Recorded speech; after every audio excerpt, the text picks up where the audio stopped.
देर होती थी, चल वहां के लिए क्यों मना कर रही? प्रियाजू को इस समय कुछ अच्छा नहीं लग रहा, बस वही कसक करुणा में है ना कि मुझे देखकर मूर्छित हो गए, उनको किसने संभाला होगा। अवर्णनीय प्रेम, प्रीतम के प्रति अवर्णनीय प्रीति और एकांत। जब सखियों ने कहा और एकांत हो गए। प्रियाजू बार बार अपने मन को प्रेम समुद्र से निकालना चाहती, पर वो बार बार उसी में डूब जाता है। सखियां एक एक दृष्टि रख रही। प्रियाजू आंगन में खड़ी होकर के अपने चरणों के नख से धरती को रोद रही है। ये मानो बहुत दुख प्रकट कर रहे हैं। बस वही प्रीतम की रूप माधुरी, उनका मूर्छित होकर के गिरना हृदय में बसा हुआ, नेत्रों से अश्रु प्रवाह हो रहा है। अष्ट सहचरियां प्रधान हैं, ये प्राण की तरह प्रियाजू को प्यार करती हैं। अष्ट सहचरियां बहुत प्रवीण है। सब सखियों को भेजा, आप ये सेवा, आप ये सेवा, और अन्य सब सखियों को दूर किया। प्रियाजू को मध्य में बैठाला और कहा, प्यारी जू, आज तक ऐसा कुछ हम में और आप में भेद नहीं रहा जो हम आपकी स्थिति न जाने और आप हमसे गुप्त रखें। आज तक ऐसी कोई बात नहीं रही, आप मुझे कृपा करके बताइए। प्रियाजू, वैसे मुझे पूरा पता हो चुका है, मैंने आपके मन में मन मिला करके देख लिया है बात क्या है। अगर आप प्रकट कह दोगी तो ज्यादा अच्छा रहेगा। कृपा करके आप बताइए, अपने सो दुराव नहीं कीजिए। हम तो आपके हृदय हैं, आपके सुख के लिए हैं। आप हमसे दुराव मतलब अपने से दुराव क्या? अतएव आप छिपाव मत कीजिए। प्रियाजू ने कहा, सखी, उस दिन आप खेलने के लिए लिवा गई थी ना, प्रेम सरोवर में छुपा छुपी का खेल। वहां सघन कुंज में मैं छुपने के लिए गई तो वहां पहले से एक बैठे थे नवल किशोर, श्याम शरीर, पीतांबर धारण किए हुए, सलोना रूप, नयन विशाल, बहुत सुंदर। उनके अरुण अधर पर मंद मुस्कान थी, उसके माथे पर मोर मुकुट था, नासिका पर मोती की बेसर सुशोभित थी। मैंने देखा कंठ देश में दुलरी, एक क्षण में सब रूप माधुरी प्रियाजू ने। मोतियों के मंजुल हार, मुखमंडल बड़ा ही लावण्य, सलोना, मनोमोहक। ऐसा लगता था प्रेम की ज्योति मानो मूर्तिमान विराजमान हो। ललिते, कुंज में प्रवेश करते ही वो मुझे देखा और मूर्छित हो गए। उनका वो मूर्छित होना, उनका वो पृथ्वी पे गिरना, ये मेरे लिए आशय हो गया। उसी क्षण से मेरा मन उस किशोर का चिंतन कर रहा है, और जब तक मुझे उस किशोर का दर्शन नहीं होगा तब तक हाँ नहीं बोली लाज की लई, तेहि पाछे धो कौन गति भई। मेरे मन में तो आया एक बार दौड़ करके उनको उठाऊं, पर लज्जावश संकोचवश मैंने उनका स्पर्श नहीं किया। पर मेरे हृदय में होता है उनकी क्या गति हुई होगी। अब कोई मुझे उनकी बात भी तो नहीं बता रहा कि कौन थे, क्या हुई बात, उनकी दशा क्या हुई। सखी, उन नौ किशोर का दर्शन ही मेरा जीवन है। बस उनका मिलन नहीं होगा तो मेरी दशा सुधरने वाली नहीं है। क्या उनकी गति होगी ये मुझे कोई बता केवल दे। मेरे मन में अपार पीड़ा है, प्रतिपल मेरे चित्त में एक ही कसक है। इतना कहते कहते श्री जी रो पड़े। अति अनुपम अनुराग परस्पर, सुनिय भूत भूतल पर जोरी। तत्क्षण वाणी मूक हो गई, नेत्रों से अश्रु प्रवाह, फिर वही उदासीन दशा श्री जी की।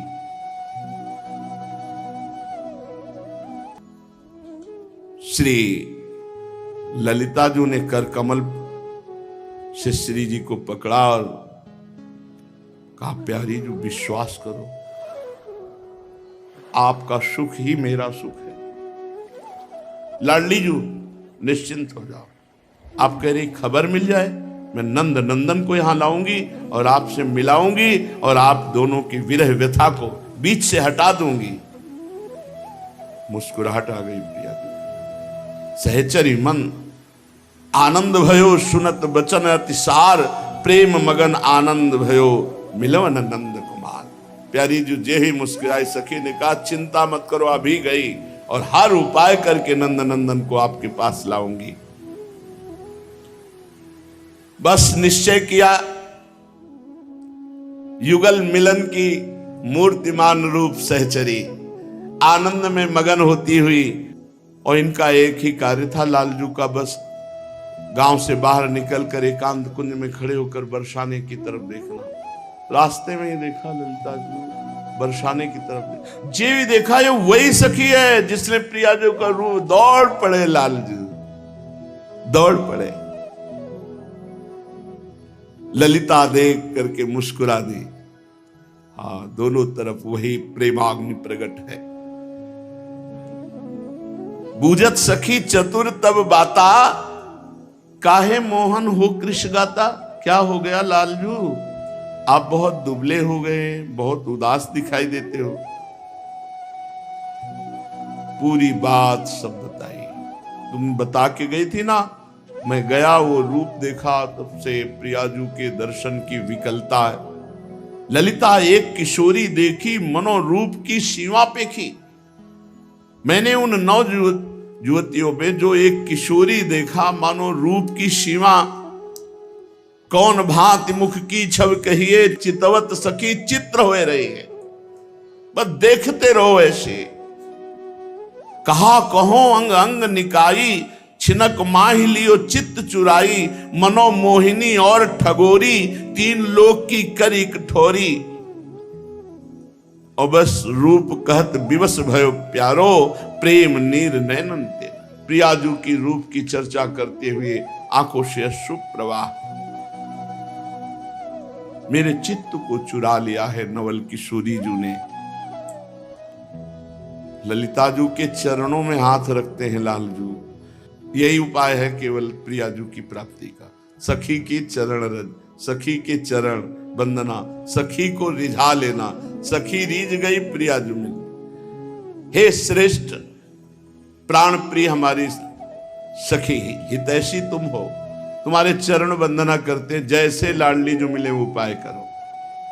अगर मुझे प्रियाजू से मिला दिया तो जीवन भर मैं तुम्हारा ऋणी रहूंगा। जब तक प्राण रहेंगे तब तक मैं तुम्हारा ऋणी रहूंगा। और ये मैं जानता हूं कि तुम्हारे सिवा और कोई मिला नहीं सकता।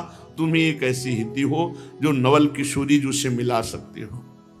जिस दिन से मैंने देखा उस दिन से आज तक भोजन और जलपान नहीं किया। अब कैसे दिन बीतते होते गए हम कैसे बताएं, लेकिन अब आगे व्यतीत होंगे ये मेरे में सामर्थ्य नहीं रह गई। मुझे प्रियाजू से मिला दो। प्यारी जू को इतना प्यार करते हो, ये सुनकर के ललिता जू के आंखों में आंसू। मेरी प्यारी जू को इतना प्यार तुम करते हो, इसीलिए लालजू हम सखियों के प्राणों से भी अधिक प्रिय है। हाथ मिलाओ, तुम्हें निश्चित प्रियाजू से मिला दूंगी।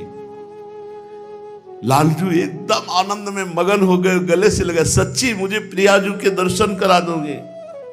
हृदय से लगाया, चरणों में मस्तक रख दिया लालजू ने ललिताजू के। ठीक है, मैं आपको निश्चित प्रियाजू से मिलाते हूं। हाथ पकड़ा और नंद भवन के दरवाजे तक हाथ पकड़ के गई। फिर इशारा किया, पीछे आओ। मैया के पास गई, चरण वंदना की यशोदा मैया की। कुछ खान पान हुआ। फिर कहा, मैया बरसाने से आई हूं। हाँ जानू, नहीं किसी विशेष कार्य से आई हूं। कीर्ति मैया ने आपकी चरण वंदना की। अरे हाँ हाँ, वो तो बहुत हमें प्यार करती है। नहीं, कुछ रहस्य की बात है। क्या बात की? उन्होंने कहा है कि नंद नंदन को एक बार मैं देखना चाहती हूं। उन्होंने बुलाया है। हमें लगता है, हमने समझा कि उनके मन में कुछ है। क्या कुछ? वो कुंवर जी को शायद देखना चाहती है कुंवर के लिए। इशारे में बताया। बहुत प्रवीण ललिता जो है। अच्छा, आला पहले तुझे संवार दूं मैया श्रृंगार की। देखते ही कीर्ति रानी कह दे कि नहीं, हमारी लाडली जी के लिए लाला बहुत सुंदर दूल्हा है। नंद नंदन के अति आनंद हो रहा है, क्योंकि प्यारी जी के दर्शन संभाषण करने को मिलेगा। अति आनंद, आनंद समुद्र के हृदय में आनंद बढ़ाने वाली हमारी प्यारी जी है। ललिता जी हाथ पकड़ करके लालजू को ले गई, और जब नंदगांव के बाहर कुंज में गई तब कहा, लालन बहुत कठिन जगह तुम्हारे नेत्र लड़े हैं, बहुत कठिन जगह। पहले ही दरबार लगा होता है वृषभानु जी का, बड़े बुजुर्ग सब ब्रजवासी बैठे होते हैं, और वहां सैनिक लगे, सुरक्षा बहुत जोर की है। महारानी जी के महल में बिना सुरक्षा के, बिना जांच के कोई जा ही नहीं सकता, जहां लाडली जो है। ललिता जी सोच रहे, इनको कैसे ले जाऊं, महल में कैसे ले जाऊं, लाडली जी के पास कैसे ले जाऊं। अब लालजू से कहा कि आपसे हमने वादा तो कर लिया है, लेकिन वहां गुरजन भीर तहां अति भारी। जैसे सांप अपने मणि की रक्षा करता है, ऐसे संपूर्ण ब्रजवासी बुजुर्गजन सब वहां लाडली जी के महल में, ऐसे किसी का प्रवेश नहीं है। सखी की बात सुनकर चरण पकड़ लिए, नहीं नहीं, अब ना मत कहना, आप वादा किए हो कि प्रिया जी से मिलाएंगे, आप कह रहे हो ऐसी कठिन ठौर, तुम्हारे नेत्र लग गए। अब वहां वो सखी के चरण पकड़ के कहते हैं, तुम्हारा ही पूरा भरोसा है, तुम्हारे चरण पकड़ के कहता हूं, तुम मेरे मनोरथ को पूर्ण करो। एक बार प्यारी जी के दर्शन करा दो, मेरा जीवन सफल हो जाएगा। ये ललिता जी बड़ी गंभीर है। लालजू कह रहे, यहां प्राण है, ना बोली कि निकल गए। बस हाँ बोलना, ना मत बोल देना। अगर ना बोल दिया तो मेरे प्राण निकल जाएंगे, यही प्राण है नासा में। सहचरी सोच कूप में परी, कैसे ले जाऊं कि कोई गुरुजन टोके ना। अच्छा, तो मैं विचार करती हूं। आ गया विचार। नंदनंदन, और एक बात और कही, अगर मेरे प्राण भी ले लिए जाएंगे तो भी मैं तुम्हें मिला के रखूं। यही है सखियों की कृपा। इसी से हम निर्भय निश्चिंत हैं कि जब प्रियाजू की सखी हित सजनी जू ने स्वीकार कर लिया तो प्रियाजू मिलना अब दुर्लभ नहीं है। ललिता जू ने विचार किया और कहा, लालन ले तो चलूंगी पर नंद नंदन के रूप में नहीं। अरे उनका कुछ भी करो आप, हमें प्रियाजू से मिला दो। पलट वेश ले जाइए जहां कुंवर सुकुमार, पुरुष का प्रवेश नहीं। महारानी जी के महल में पुरुष का प्रवेश नहीं। आप भी पुरुष रूप में नहीं जा सकते। आपको मैं सहचरी वपु धारण कराऊंगी। देखन हित श्री राधा प्यारी, क्योंकि सखी का ही अधिकार है प्यारी जू तक पहुंचने का। अच्छा, ये जब बरसाने से आई थी लाडली जू से कह के कि मैं लालन को मिलाऊंगी, तब सखी के वेश की पूरी सामग्री इसी कुंज में छुपा गई थी। इधर लालन को ला करके कसुंबी रंग की साड़ी, सुंदर मांग हुई, वैसे ही घुंघराले लंबे केश श्री लालजू महाराज के, बीच से मांग सिंदूर की, मोती की लड़ी, सुंदर सांवले भाल पर लाल बेंदी। वैसे लग रहे हैं जैसे त्रिभुवन को मोहन के लिए तैयार हो रहे हैं, मोहिनी रूप धारण करके। सुंदर बेसर, बुलाक, सब श्रृंगार करके। पीछे हट के देखा तो ऐसा लगा प्राण हरण करने वाली सुकुमारी तैयार। ये ऐसे इनको कुछ भी मिला दो, ये कुछ भी बन जाते हैं, कुछ भी। कच्छप अवतार, वाराह अवतार, नरसिंह अवतार, और जो बनते हैं सब भले। महाराज ललिता जी ने इनको सहचरी वपु धारण कराया, नेत्रों में अंजन लगाया, चिबुक पर एक ढिठौना लगाया। इनका ढिठौना भी काले रंग का नहीं लगता, नहीं तो ढिठौना नहीं लगेगा।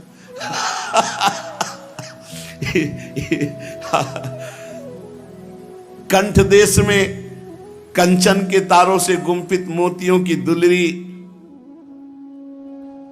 वक्षा स्थल पर कंचुकी धारण कराई, मानो श्रीफल विराजमान हो, श्रीफल नारियल परम पवित्र, सब आभूषण धारण कराए। ललिता जी ने जब नखशिख तक श्रृंगार कर लिया और पीछे हट करके पूरी कसूंबी रंग की साड़ी देखा तो बलिहारी जाओ, अब कोई नहीं रोक सकता, वृषभानु भवन में ले जाने से कोई नहीं। नव नवायमान सखी चल पड़ी, चाल भी बदल ली होगी ना, रूप तो बदल लिया, लंबे लंबे पैर डाल रहे हैं, क्योंकि प्रिया जो से गजगामिनी की तरह, हंस कल गामिनी की तरह ऐसे चलो। युवतियों के वृंद लज्जित हो जाए, ऐसी सुंदरी श्याम सुंदरी, सी प्यारे जो श्याम सुंदरी, ऐसी सुंदरी युवतियों के वृंद लज्जित हो जाए। श्याम रंग में कसूंभी रंग की साड़ी, नखशिख पर्यंत सुंदर श्रृंगार, मोतियों से मांग भरी हुई, सब कुछ अपूर्व। ललिता जी ने कहा चलो बरसाने की तरफ ले गए। जब महल के पास गए तो बोले घूंघट काढ़ो और हाथ पकड़ाओ हमारा, ऐसे पकड़ो और पीछे पीछे बिल्कुल जैसी चाल होती वैसे चाल से चलना। यहाँ सब बड़े प्रवीण गोप विराजमान है, सुरक्षा में तुरंत जानकारी लेंगे। जब राजमहल में प्रवेश किया, घूंघट है लालजू के मस्तक पर। वहां जो अंगरक्षक हैं, जो सखियां सेवा में सुरक्षा में हैं, ए ललिता जी ये कौन सी, इसको तो नहीं देखा कभी महल में आते हुए, ये कौन है? परम चतुरार श्री ललिता जी मधुर वाणी में उत्तर देती हैं, ये हमारे प्रिय मित्र है, गोपराज उपनंद की बेटी है। लाडली जो मिलना चाहती हैं और मिलती भी है, वो कई बार मिल चुकी हैं। वो साकरी खोर में मिली और संध्या भी होने जा रही थी, हमने मनाया कि चलो, तो इसलिए हमारे साथ आ गई। घूंघट इतना किए हुए हैं। अच्छा, महाराज के सब छुप सकते हैं, नेत्र नहीं छुप सकते, वो बड़े चंचल, इसलिए घूंघट करवाया कि काजल वाजल तो लगा दिया है, लेकिन अरविंदाक्ष इनके नेत्रों का चमत्कार ही अलग है। अच्छा ठीक है, ले जाओ। सुरक्षा कवच से पार होकर हाथ पकड़े हुए महल के भीतर ले गई, जो महारानी जी का वो एकांतिक महल है जिसमें सहचरियों के सिवा किसी का प्रवेश नहीं है। महारानी जो बस इंतजार में सिंहासन पर विराजमान है। जो देखा ललिता एक सखी को ला रही, मुस्कुरा दिया, बहुत प्रवीण सखी है, कैसी चतुराई से प्रीतम को ला रहे। नजदीक हटा घूंघट, वही नेत्र जो संकेत वट में जैसे ले वैसे दोनों के नेत्र, प्रिया प्रीतम परस्पर नेत्र मिले। लाडली जू का हृदय शीतल हुआ, लालजू का हृदय शीतल हुआ। कुछ सखियां रूप आकर्षण से लालजू का ऐसा कि पीछे ही लगी हुई थी, जो नित्य सेवा में नहीं थी। उनका चित्त लालजू पर आसक्त था, इतने सुंदर सखी रूप में। किशोरी जू के महल के अंदर तक आ गई थी। ललिता जी ने कहा आ गई हो तो थोड़ी सेवा करवाओ ना, कुछ फूल हैं उनको जो है सही करके माला बनवाओ, और प्रिया जी और इस सखी दोनों को धारण करवाएंगे तो तुम्हारी सेवा बन जाएगी। उनको और जो निज परिकर की सखी आती है अलग अलग सेवा दी, आप ये तैयार करो, आप पेय तैयार करो, आप भोज्य पदार्थ, आप ऐसा सब, क्योंकि प्रिया प्रीतम बात तो करें। बहाने से सब सखियों को सेवा विभाजित की श्री ललिता जी ने। जैसी जिसके लिए आज्ञा हुई तत्काल वो सखी उसमें तत्पर हो गई। ललिता जी ने कहा आज बड़ा सुंदर अवसर है, सुखमय दिवस है। हमारी किशोरी जी की अतिथि प्रिय सखी आई हुई है। खूब भाव से सब श्रृंगार बनाओ, भोग बनाओ। जाओ सुंदर सुंदर पुष्पों की रंग बिरंगी सुहावनी माला तैयार करो। सबको टहल में सेवा में लगा दिया और केवल प्रिया और श्याम सुंदर सहचरी स्वरूप से प्यारी जू और प्यारे जू जैसे जल को जीवन मानने वाली मछली किलोले करने लगती जब जल पाती है, ऐसे तड़पने लगती है। ऐसे ही दो चकोर दो चंद्रमा दो वाली पंकज दो, दोनों दोनों के लिए चंद्रमा है, दोनों दोनों के लिए पंकज है, दोनों दोनों के लिए जल है, दोनों दोनों के लिए मीन है। एकांत देखा तो दोनों प्रियाजू और श्याम सहेली दोनों गले से हृदय से लगी। नवल लाल वैसी हमारी नवल लाडली, इनकी केली भी नवीन, इनका सुख भी नवीन। नयो नेह नव रंग नयो रस नवल श्याम वृषभानु किशोरी, नव पीतांबर नवल चूनरी, नई नई बूंदन भींजत गोरी, नव वृंदावन हरित मनोहर, नव चातक बोलत मोर मोर। सब कुछ नवीन इनका है। नूतन प्रीति प्रतिक्षण वर्धमान नित्य नवीन, मंद मृदुल हास आनंद में एक दूसरे में नेत्र लगे हुए हैं, एक दूसरे के हृदय लगे हुए हैं। मंद मुस्कुराहट, यही सखियां देखकर नवभूषण नव मुकुट विराजत, नई नई उरप लेत थोरी थोरी, तो जैसे ही धरिवंश आशीष देत मुख चिर जीवो भूतल यहाँ जोरी। सखियां प्रिया प्रीतम के मिलन को देखकर अपार आनंद में भरकर इनको आशीष देती हैं। प्रिया प्रीतम राधा मोहन जी का मिलन, सखियों को अपार आनंद। परस्पर प्रेम वार्ता हुई प्रिया प्रीतम की। युगल प्रिया प्रीतम विविध भांति से रसमयी वार्ता करते हैं। दोनों के मनों में अत्यंत अपार प्रेमानंद की वृद्धि हो रही है। फिर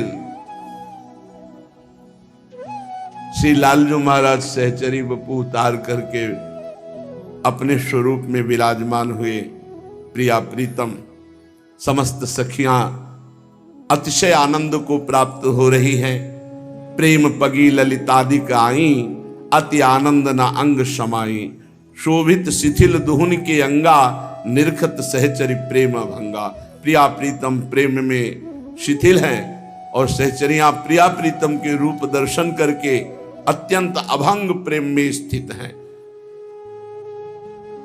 कोई चवर डुला रही, कोई व्यजन डुला रही है, कोई अति आसक्त होकर नेत्रों से देख रही है। ये युगल रसिक वर्ग किशोर किशोरी जो समस्त सखियों के प्राण हैं। इन्हीं प्रिया प्रीतम का सुख ही सखियों का परम सुख है। इस सुख के लाभ के अतिरिक्त सखियों की और कोई गतिमति नहीं। प्रिया प्रीतम सुखी रहे, प्रिया प्रीतम हंसे खेले मिले, उन्हीं की परिचर्या, उन्हीं को सुख प्रदान करना, यही गतिमति सहचरियों की है। अब सखियों ने विचार किया और मत निश्चित किया कि रोज आप नंदगांव से बट संकेत में पधारिए, हम प्रियाजू को लेके आएंगे, रोज आपका मिलन होगा, रोज वहीं खेलेंगे। प्रिया प्रीतम रोज खेलेंगे प्रेम सरोवर संकेतवट में। ऐसा निश्चय करके युगल किशोर ने निज सखियों को अतिशय सुख प्रदान किया। तभी से प्रतिदिन आज भी प्रिया प्रीतम नित्य प्रेम सरोवर वट संकेत में मिलते हैं। श्री युगल सरकार की नित्य क्रीड़ा वहां होती है। श्री ध्रुवदास जी कहते हैं कि ये लीला जो प्रेम से गायन करेगा या श्रवण करेगा, उसे अनायास ही सहचरी पद की प्राप्ति हो जाएगी। भगवान ऋषभ देव जी अपने ज्येष्ठ पुत्र श्री भरत जी महाराज को चक्रवर्ती सम्राट पर अभिषिक्त करके आप परमहंसों की चर्या को आचरण करके दिखा रहे हैं। समस्त कपड़े उतार दिए, नग्न हो गए, बाल बिखेर लिए, जड़, अंधे, बहरे, गूंगे, पिशाच और पागलों की तरह हो गए और अब अपने नगर से बाहर निकल पड़े। दिगंबर, कोई वस्त्र नहीं, बाल बिखेर लिया, मानो कोई जड़ हो, अंधा हो, बहरा हो, गूंगा हो, पिशाचवत, पागलवत अपने अवधूत वृत्ति। जब वो निकलते तो लोग उनको पागल समझ करके कोई ईंट मारता, कोई पेशाब कर देता, दुरुक्त ही कोई गाली देता, कोई थूक देता, कोई ढेला मारता, कोई बिष्ठा, कोई पकड़ करके उनको उनके मुख के सामने अधोवायु छोड़ता। ये तिरस्कार कौन है? ये भगवान ऋषभ देव। ऐसा अवधूतों की स्थिति होती है, उस अवधूत परमहंस स्थिति का आचरण करके दिखा रहे हैं। ये जो विरक्त हो करके मौन आश्रय लेकर के विचरण करते हैं, उनको ये प्रसाद जरूर मिलता है। अपने लोगों को मिला है प्रसाद। ये गाली मिलना, मार पिटाई मिलना, धक्का मारना, नाना प्रकार के कटु वचन कहना, कई दिन भूखे रहना, नाना प्रकार के क्लेश ये मिलते हैं। जरा भी इन बातों पर ध्यान ना देते हुए, ये शरीर असत्य है, जितनी चेष्टाएं हैं ये सब भ्रम है, किंचन मात्र शरीर में अहमता ममता नहीं। बस यही सूत्र काम करता है। भगवत प्राप्ति की योग्यता तभी आती है जब ऐसे अपमान हो, जब कुम्हार अपनी मटकी को सूर्य के ताप से तपा करके और आवे में जला करके पक्का करके बाजार में रखते ना, सिक्के से बजाई जाती है। अगर भन्न भन्न बोलने लगे तो समझ लो कहीं छेद है, कहीं एकदम टनाटन एकदम। तो इसमें बोल नहीं निकलते तो टनाटन। अगर भन मनाया तो अभी कीमत वाला नहीं है। इस मार्ग के पथिक को ठोका बजाया जाए तो भन बनाना नहीं चाहिए, चुप मौन। अगर भन बनाया तो कीमत नहीं लगेगी। क्या चाहिए भगवान? उसको कौन सब मोक्ष चाहिए? सायुज्य, सारूप्य, सारिष्ट, सामीप्य, एकत्व। क्या चाहिए? कोई धूल फेंकता, कोई लघु शंका कर देता, कोई थूकता, कोई मारता, कोई खोटी खरी सुनाता। ये सब भ्रम है। उस समय विचार, ये परमहंसचर्या है, ये सब भ्रम है। अहमता ममता शरीर में है नहीं, ये सब भ्रम है, ये सत्य नहीं है। खास बात यही है, अपने परमात्म स्वरूप में स्थित अखंड चित्तवृत्ति, ब्रह्माकार। भगवान ऋषभ देव जी ने अब दूसरी वृत्ति धारण की, बीभत्स वृत्ति, घृणास्पद वृत्ति। ऐसे मल लिया, पूरे शरीर में लगा लिया। ये अवधूतों की वृत्ति है। बीभत्स वृत्ति से बहुत समय तक रहे। लघु शंका, ना नहाना ना धोना, ऐसे सब, ऐसे घृणास्पद वृत्ति, देख के कोई नजदीक न जाए। फिर इसके आगे अजगर वृत्ति, एक ही जगह लेट गए, वही सोच लघु शंका सब हो रही, उसी में लौट रहे। जो मुख के सामने आ गया, अजगर को जैसे पता है, मुख के सामने आ गया, उसी को पा लिया। कई कई दिन भूखे रहना, कभी कोई प्रारब्धवशात शरीर से कि प्रारब्ध से पीड़ित होकर कोई आहार आ गया तो पा लिया, अन्यथा नहीं। और वो भी लेटे लेटे ही खाना। वही मलमूत्र का त्याग करना, उसी के ऊपर लौटना, लेटे लेटे ही खाना। ये शरीर से ऊपर उठे हुए महापुरुषों की वृत्ति। ऐसे भी महापुरुष के दर्शन हुए, ऐसे भी। ठीक ठाकुर जी सामने मंदिर है, उनको बोध ही नहीं। एक यज्ञोपवीत, नीचे वस्त्र, थोड़ा सा बच्चे मन आया तो वस्त्र हटा दिया, फिर वो बांध लिए, वहीं सामने हो रहे हैं, बिल्कुल शुद्ध नहीं। शौच ऐसे बैठ के हो रहे जैसे खेत में सामने में। बाल्टी में पानी रखा था, ऐसे ऊपर से ऐसे डाल ली।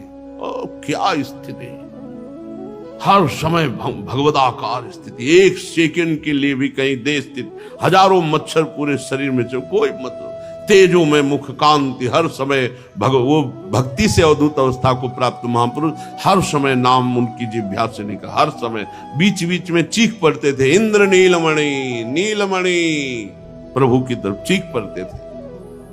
3-4 दिन रहे, 3-4 दिन रहे। ऐसे जब महापुरुष मिलते तो पीछा कर लेते, जहां स्थिति समझने के लिए।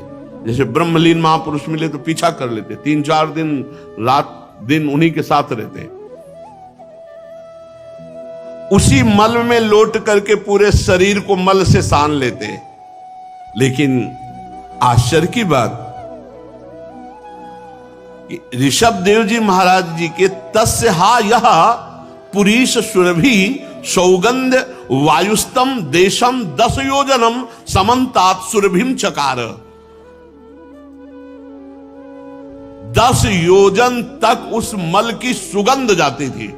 भगवान ऋषभ देव जी के मल से बड़ी सुगंध निकलती, जो 10 योजन, 1 योजन का मतलब 4 कोस, तो 10 योजन का मतलब 40 है नहीं, 40 कोस हुआ, 4 से 12 120, 120 किलोमीटर खुशबू जाती थी। भगवान है ना। और आचार्यों की, जैसे परमहंस, अवधूत, बीभत्स, अजगर, इन आचार्यों की, महापुरुषों की वो आचरण वृत्ति करके दिखा रहे हैं। गौ मृग काकादि वृत्तियों को स्वीकार किया। जैसे काफी समय तक धर्म सम्राट करपात्री जी ने केवल हाथ से जल पीना, हाथ में ही भोजन, हाथ में ही पानी। एक सन्यासी जी को देखा था, हाथ पीछे बांधवा ली। अब जैसे ये गौवृत्ति, तो गौ के हाथ तो नहीं होते ना, तो मुंह में ऐसे जो पानी पिया गंगा जी में ऐसे पशु की तरह, और ऐसे पत्तल में भोजन रख दिया सान के, तो जो मुंह से गौवृत्ति, मृगवृत्ति, काकवृत्ति, बड़े कठोर कर गंगा किनारे एक से एक महापुरुषों के दर्शन हुए।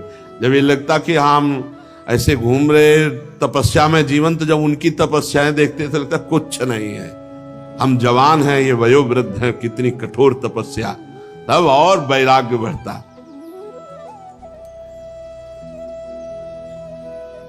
परमहंसों को त्याग के आदर्श की शिक्षा देने के लिए मोक्षाधिपति भगवान ऋषभदेव ने कई तरह के योगाचर्यों का आचरण किया। वे निरंतर सर्वश्रेष्ठ महान आनंद का अनुभव करते रहते थे। उनकी दृष्टि में निरुपाधिक रूप से संपूर्ण प्राणियों के आत्मा अपने आत्मस्वरूप भगवान वासुदेव से किसी प्रकार का भेद नहीं रह गया था। अभेद स्थिति, भगवत स्वरूप, यहीं जाकर सारे पुरुषार्थ पूर्ण होते हैं, भगवत स्वरूप में। भगवान ऋषभदेव जी के पास हाथ जोड़कर सारी सिद्धियां खड़ी हो गई। आकाश गमन, आकाश से जा सकते हो, और मन गमन, मन के अनुसार पहुंच सकते हो। जैसे आप यहां कभी अमेरिका गए और अभी सोचा उस स्थान को, वहीं पहुंच गए सशरीर, ये सिद्धि। अंतर ध्यान हो जाना, दूसरे के शरीर में प्रवेश कर जाना, लाखों करोड़ों कोस दूर की बात को देख लेना, सुन लेना, ये सब सिद्धियां आकर के हाथ जोड़कर खड़ी हो गई। पर भगवान ऋषभदेव जी ने एक भी सिद्धि स्वीकार नहीं की। राजा परीक्षित ने पूछा, भगवान योग रूपी वायु से प्रज्वलित हुई ज्ञानाक्ष से जिनके राग आदि कर्म दग्ध हो गए थे, यदि उनको ये अनिमादिक सिद्धियां कर प्राप्त हुई तो उन्होंने स्वीकार क्यों नहीं किया? क्योंकि वो तो ब्रह्म स्वरूप में स्थित है, उनका सिद्धियां क्या बिगाड़ सकती थी? फिर ऋषभ भगवान ने इन सिद्धियों को क्यों स्वीकार नहीं किया? बहुत ध्यान देने का विषय। लोग इसी को सिद्धि मान लेते हैं भगवत मार्ग की। ये तो 5, 6, 7 सिद्धियों की बात वर्णन की, प्रधान 28 सिद्धियां हैं, और फिर सैकड़ों सिद्धियां हैं, और फिर करोड़ों सिद्धियां हैं। श्री राधा किंकरी नाम लुठत चरणों रद्भुता सिद्धि कोटि, करोड़ों सिद्धियां राधा दासियों के चरणों में लौटती रहती है, लेकिन वो स्वीकार नहीं करते। भगवान ऋषभ देव जी ने सिद्धियां क्यों नहीं स्वीकार की? उन सिद्धियों को स्वीकार नहीं किया जाता। अगर स्वीकार कर ले तो भगवत प्राप्ति नहीं होगी। श्री सुखदेव जी ने कहा तुम्हारा कहना ठीक